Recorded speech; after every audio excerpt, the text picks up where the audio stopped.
To turn from the troubles in Houston back to the difficult economy and the way that the presidential candidates are dealing with it, particularly John McCain. Here's David Wright.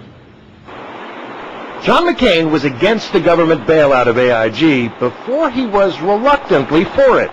Here he was yesterday on the Today Show. We cannot have the taxpayers bail out AIG or anybody else. This is something that we're going to have to work through. Asked about the same topic today on Good Morning America. I don't think anybody I know wanted to do that, but there are literally millions of people whose retirement, whose investments, whose insurance were at risk here, and they were going to have their lives destroyed. Senator McCain appears to have changed his tune on regulation in a fundamental way. These days, out on the stump, he's a champion of reining in Wall Street with tough regulations. We're going to put an end to the reckless conduct, corruption, and unbridled greed that have caused a crisis on Wall Street.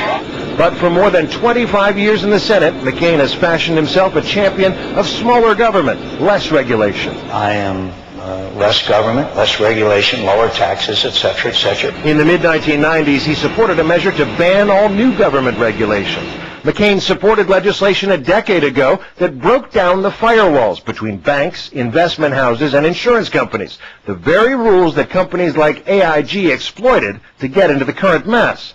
And as recently as March of this year, after the collapse of Bear Stearns, McCain was all for deregulating Wall Street. Our financial market approach should include encouraging increased capital in financial institutions by removing regulatory, account, and tax impediments to raising capital. When deregulation was the wave in Washington, he surfed that wave. Now it's not, and the populist inside John McCain is out. Today, the Wall Street Journal accused McCain of selling out his free market ideals. Said today's lead editorial, denouncing greed and Wall Street isn't a growth agenda. It's a conversion of convenience, some will say.